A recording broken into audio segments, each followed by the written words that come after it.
Hi, ഞാൻ ഇന്ന് നിങ്ങൾക്കൊരു മാജിക്ക് കാണിച്ചു തരാം. നമ്മൾ സർവ്വസാധാരണമായിട്ട് ഒരു ഹോപ്പണപ്പോണ മന്ത്ര എല്ലാ കാര്യങ്ങൾക്കും ഉപയോഗിക്കണം. നമ്മുടെ ഏതൊരു ഹെൽത്ത് ആണെങ്കിലും റിലേഷൻഷിപ്പ് ആണെങ്കിലും കരിയർ ആണെങ്കിലും മണി ആണെങ്കിലും അട്രാക്ട് ചെയ്യാൻ വേണ്ടിയിട്ട് ഏറ്റവും നല്ലൊരു സൂത്രമാണ് ഹോപ്പണപ്പോണ മന്ത്ര നമ്മൾ പ്രാക്ടീസ് ചെയ്യുക.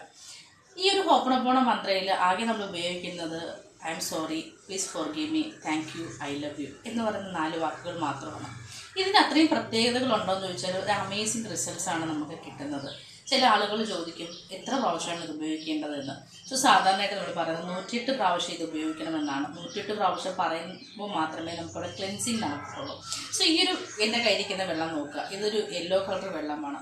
സോ ഇതിൻ്റെ ഒരു മാജിക് എങ്ങനെയാണ് ഈ ഒരു ഹോപ്പണപ്പോണ വർക്ക് ആവുന്നത് എന്നുള്ള കാര്യം ഞാനിപ്പോൾ നിങ്ങൾക്ക് ലൈവായിട്ട് കാണിച്ചു തരാം.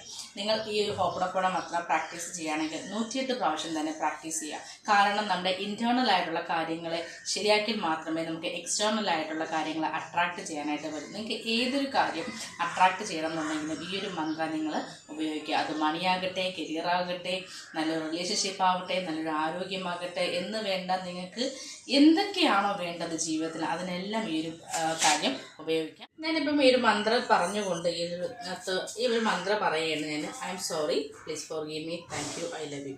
ഒരു പ്രാവശ്യം 2 പ്രാവശ്യം ചെയ്യുകയാണെങ്കിൽ ഇതൊരിക്കലും മാറ്റങ്ങൾ വരത്തില്ല. സോ ഇതിനകത്ത് ഞാൻ കണ്ടിന്യൂസ് ആയിട്ട് ആ ഒരു മന്ത്രം 108 പ്രാവശ്യം പറയുമ്പോൾ ഉണ്ടാകുന്ന മാറ്റത്തിന് ഞാൻ നിങ്ങൾക്ക് കാണിച്ചു തരാം. I'm sorry, please forgive me, thank you, I love you. I'm sorry, please forgive me, thank you, I love you. I'm sorry, please forgive me, thank you, I love you. I'm sorry, please forgive me, thank you, I love you. I'm sorry, please forgive me, thank you, I love you. I'm sorry, please forgive me, thank you, I love you. So ഇതിങ്ങനെ നിങ്ങൾ continuous ആയിട്ട് പറഞ്ഞുകൊണ്ടേയിരിക്കുക. So ഇങ്ങനെ continuous ആയിട്ട് പറഞ്ഞുകൊണ്ടിരിക്കുമ്പോൾ നമ്മുടെ ഉള്ളിലുള്ള ഓരോ പ്രോബ്ലംസും അല്ലെങ്കിൽ നമുക്കുണ്ടാകുന്ന ഓരോ കാര്യങ്ങളും മാറി മാറി മാറി ഇപ്പോൾ നമുക്കൊരു ക്ലിയർ ആവും. അതായത് ഈ ഒരു ക്ലെൻസിങ് ആണ് നമുക്ക് ആവശ്യം.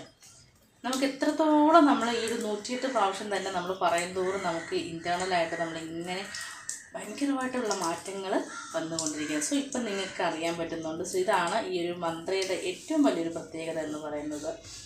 നിങ്ങൾ ഇത് ചെയ്ത് നോക്കുക.